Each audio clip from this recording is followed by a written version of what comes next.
So a few hours have passed since we had lunch. We have a situation. We have a little situation. We got a visit from the local police, and the reason is that our film crew decided to fly a drone because we saw a Chinese couple flying drone. So we thought, okay, maybe it's safe to fly drones here, even though at this time is a very sensitive time period because the Xinjiang government is currently celebrating the 70th anniversary of the founding of the Xinjiang Uyghur Autonomous Region, and Xi Jinping just flew to the capital Urumqi yesterday. So because of that, there's heightened security all around Xinjiang, and many places are off limits for drones. So the natural assumption is this place should be off limits for drones as well. But then because we saw a Chinese couple flying drones, so we thought, okay, maybe it's okay. So, but I mean, also we're just between mountains here, quite literally nothing. Yeah. So we thought we just do quick drone shots and then that's it. And then we took our time to walk around here. In the meantime, the Chinese police locked onto us. They called our tour guide, says, "Were you flying drones? Why were you flying drones?" And the tour guide said, well, we're not with our guests at the moment. We don't know where they are. If they were flying drones, we'll tell them not to. So we came back now, and the police was already here, and we had a big discussion because one of the problem is, okay, put that thing lower so the police don't see you. So one of the thing is that our the cop just drove past, which is why I dropped the camera. The one of the thing is that our photographer is a Russian guy, blonde Russian dude, obviously stood out. Not only he has drones, but he also has big ass cameras because he's a photographer. So there's a lot of question, of course, in a very politically sensitive region. And by the way, those police are Uyghurs, the Uyghur police. So they have a lot of questions, and we were being told by our tour guide to stay in our car, so not to create more confusion and more questions. So this is when you say tour guide, but it makes us sound like we're in North Korea. Driver. Okay, sure. Our driver. Well, because we contacted a local tour group to lead us through Xinjiang, right? This is a private tour group. It's not a government run. It's not state sanctioned tour group. This is why we have running with the police, right? If this is a state sanctioned tour, if this is like we are being accused being CCP shells, we would not have this problem with the police right now. How the hell did the police know we were flying a drone? Yeah, so my guess is the DJI drones are registered when all the DJI drones are registered. They must maybe they're uploading their data to like a local data center somewhere. This is my understanding. I mean, obviously the drone is communicating. Right. So they would know if a drones take off in a particular area, and since this is a no drone area, pretty much all of Xinjiang is a no drone area at this particular moment. I think the ban on drones will last until the 28th of September. So we're unfortunately still within the drone banning days. So this is why the police were on our case. I mean, apparently very efficient. 怎么回事啊，师傅？大哥。没事儿，这没不行。啊，他们当时问了些什么问题啊？他什么问题都没有问。哦，什么问题都没有问，就是说意思是不能飞就不要飞，他也没有说什么。哦 ，OK， 所以就当地下无人机的资料。哦，他们没有 OK，so according to our driver, they just told our photographer not to fly the drones and requested to register their drone, so got some of their drone information. Oh, okay, but didn't delete any footage or anything. 就没有要求他把那个拍的视频。哦，什么都没有，他就是。Yeah, so they didn't ask him to delete any footage or ask to see the footage. They just told him not to fly the drones and take down. They took down the the drone information. We are chatting about the lead up to the security crackdown in Xinjiang and the effect it has on the Xinjiang society.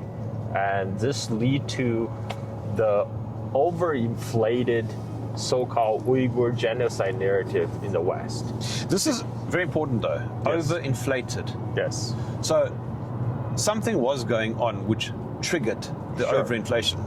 Sure. I mean, what happened was there was a security crackdown in Xinjiang. This was a response to the terrorism incident that was occurring and the radicalization that was happening in the Uyghur society.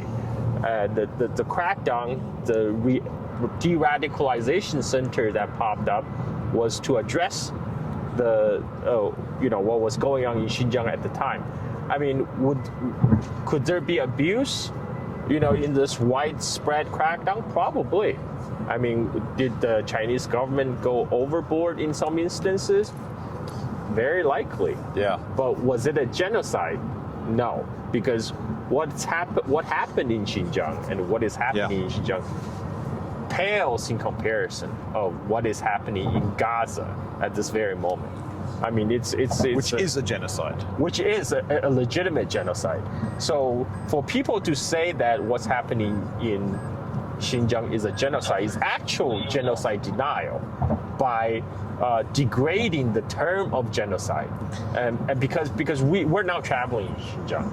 I mean, Yeah. do you see a genocide going on? I mean, does it look like a genocide? We've engaged with a pile of Uyghurs and it's been absolutely normal. Yeah, I mean, like we travel everywhere. Most of the hospitality workers and most of the shop owners, most of the police are all Uyghurs. And in fact, we got stopped by police today, and they're also Uyghurs. So, and they're all speaking Uyghur. So I don't see any evidence of the so-called Uyghur genocide going on. But this is because the West has tried to construct a narrative based on the security crackdown that did go on in Xinjiang, and they blow it up way over proportion in order to construct the anti-China narrative. Yes. And that's a real important. And a big portion of that narrative is driven by groups like the NED. Yes, correct. I mean, for example, And Falun Gong. correct. For example, one of the famous dichotomy, like in the Western reporting on Xinjiang, is they would they'll put the term Chinese police and the Uyghur. Juxtapose. Yeah, juxtapose the two together. So it's almost like, these Chinese are oppressing the Uyghurs without actually telling you the police are actually also Uyghurs as well. This is still very Uyghur society. At least this is the part of Xinjiang we're traveling to right now, which is the southern part of Xinjiang, south of the Tianshan Mountains. This is a traditional Uyghur homeland. Still very much Uyghur. I mean, everybody is still Uyghurs. They're still speaking the language. Uyghurs' language is still written on all the signs. On every sign, they have Chinese and Uyghur, sometimes in English, but always Chinese and Uyghurs are on the signs. Yeah, and we were discussing earlier that the term genocide actually is fairly empty. Because the UN definition is so broad that really it minimizes anything that perhaps is really a genocide. Well, I mean, when you call what's happening in Xinjiang a genocide, it degrades the term genocide. I mean, like it makes the whole term lose meaning, especially compared to what's actually going on in Gaza. Well, at the moment, the UN example. definition includes the word intent. So what's happening in Gaza, there is political intent. Yes. There isn't political intent here. No, I mean, here when the de-radicalization center were constructed, the goal was still to reintegrate these people back into society. The radicals. Yes, that has always been the goal. And by the way, the de-radicalization center has been closed all across Xinjiang since summer of 2019. That's another thing that most of the Western mainstream media do not tell you. They think there's still, people, millions of Uyghurs are being. I'm going to have to fact check you. I'm going to look on I'm going to look on Wikipedia. Okay, go ahead. Look on Wikipedia. But currently, we have been to many places in Xinjiang already. We've been to Turpan, we've been to Kucha, and we saw schools full of Uyghur children. We have talked to local Uyghurs, including Uyghur kids who came to us to talk to us because they wanted to speak to foreigners, especially Germans. Yeah, a white African. yeah, and so we have interacted with locals. And one thing, I would speak to, if I met a Uyghur, I always open with Yakshimoses, which means hello in Uyghur, and it's always, without exception, met with positive reception. People first express surprise that I would speak Uyghur, and then they will open with a smile, and then that get them the conversation going. So it's really hard for me to imagine that would be kind of the reaction of a people who's also, if there were a genocide going on, you would think that they would be attempting to flee across the border. Good point. That's a good point. Where are the Uyghur refugee camps, right? In Central Asia, for example. There aren't any. Exactly. No. An interesting, perhaps, parallel is in South Africa, where we have a situation where white or Afrikaans farmers are being attacked, right, on a regular basis, and the reasons for that are largely unknown. However, well, you think it's economics? Yeah, I think it's a combination of things, and I think it's foreign interest also to destabilize our agricultural sector. Okay. You don't believe in the white genocide in South Africa? But that's the joke. That's how everything has been inflated so much that it becomes comical. Sure. If I felt like there was a white genocide, I wouldn't have just finished, moving into a beautiful new house. I would have emigrated. Right. I would have left the country. But I don't feel in any way like I'm being targeted specifically to be wiped out. But don't you think these terms, this overinflation of terms, genocide is intentional? Don't you think that's the intent? Because there is a real genocide going on in Gaza. Yes. And yet they're calling, the white genocide in South Africa, they're calling Uyghur genocide in China. It minimizes, exactly. It basically makes the whole thing silly. Exactly. And I know I'm going to get pushback, so I just want to reiterate. The attacks on South African farmers is very, very real, and it's very, very severe, and it does require a special kind of treatment by the South African government, which isn't happening. Yeah. I want to just point that out. It is a serious thing, and it's very vile. But does it equate to white genocide? No. Okay. It doesn't. But by the way, what's your take on the whole attack on the farmers? What do you think are the causes? I don't know, Carl. I've had this discussion many times over the years. So I think that there is certainly foreign-backed interest. The third biggest political party in South Africa, the EFF, it's run by a guy called Julius Malema. He once upon a time said on Twitter that one of their biggest funders is, quote unquote, the Jews, and they love the Jews. And we often see this happening when it comes to disruptive narratives. But you also told me that you believe this has to do with economic basis. Yes, I'm coming to that. Okay. Yeah, I'm coming to that. So what I'm saying is I think that there are perhaps foreign-backed interests to destabilize our agricultural sector and to instill a sense of fear. Because when you have scared farmers, you have farmers who are more easily controllable and manageable. Okay. On top of that, I also think that there is perhaps a small sense of hatred that falls back into the apartheid era from the farm workers, but I think that's quite small. And I think another aspect of it is economic, in the sense that a lot of farmers still operate in cash. A good friend of mine, Farmer Angus, he lives 25 minutes away from my house. doesn't operate in cash. He's never been attacked. But a neighboring farm to him was recently attacked, and they operate in cash. That actually reminds me because a lot of the Chinese small businesses a lot of overseas Chinese diaspora businesses who often do get attacked is also because they often operate in cash. And a lot of Chinese tourists often became targets of crimes when they travel to Europe or wherever.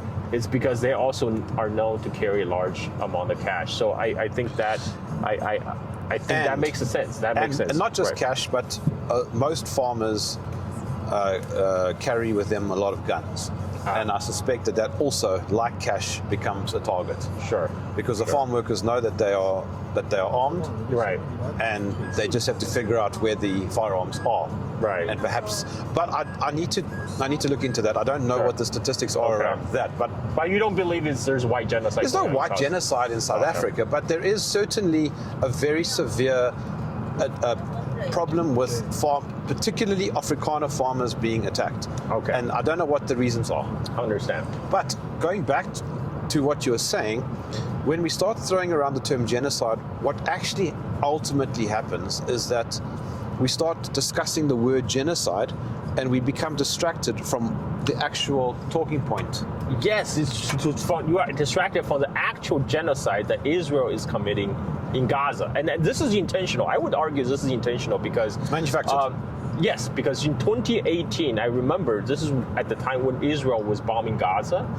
And New York Times and many Washington Post, many Western mainstream media are running the story that the Xinjiang is actually the world's largest open-air prison. And at that time, if you do Google search on world's largest open-air prison, you'll get Xinjiang, which is completely ridiculous because everybody knew it's Gaza that's been known as the world's largest open-air prison. Yeah. So it's almost like a game. It's almost like they did it intentionally to game the search engine. So to distract your attention from Gaza to, oh, look at this horrible thing that's happening to Uyghur in Xinjiang. You should be focused on that. And and I think in many cases it has worked until more recently when Israel straight up posting their own war crime on social media. Now more people are now realizing what's actually going on in Gaza, and but nevertheless, my point is I do believe there's a concerted effort to manufacturing a narrative to distract what's happening in Israel. I noted Falun Gong earlier.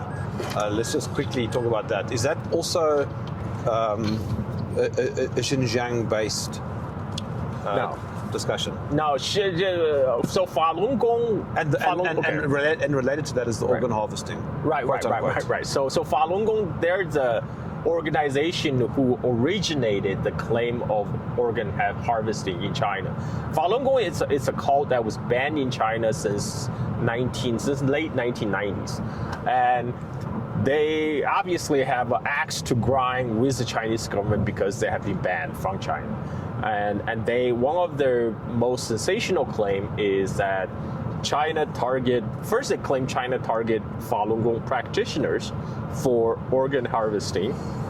And later that claim got inflated into China is targeting Uyghurs for organ harvesting. Yes. There's even a claim that China is targeting Uyghurs for organ harvesting in order to sell to clients in the Gulf states because the Uyghur organs will be considered halal organs. So that they marketed toward rich, wealthy Gulf Arabs. That was a claim.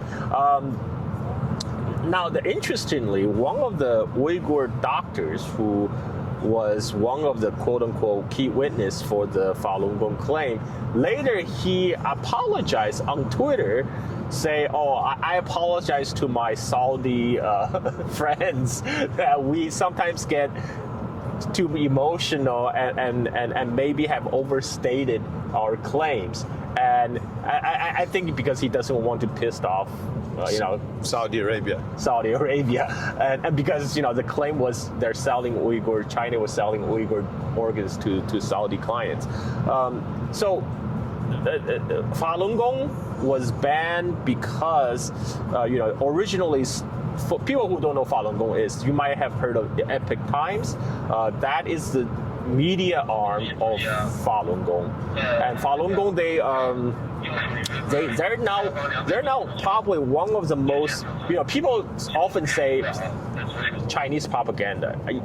I think Falun Gong is by far the most successful Chinese propaganda in the world at the moment. And that is because they were sponsored by the US government. But they also, isn't one of the intel operations based in Washington? Yes, well, Falun Gong originally they were funded by what is it? NED. Yes, so the agency that funds all these NED adjacent organizations, so used to call BBG, the Board of Broadcasting Governors. Now they rename it to, I think, the U.S. Agency for Global Media, which funds Radio Free Asia, Radio Free Europe, Radio Free Liberty. It funds the Voice of America. So you found it's an agency that funds all these like CIA adjacent organizations. He also funds Falun Gong.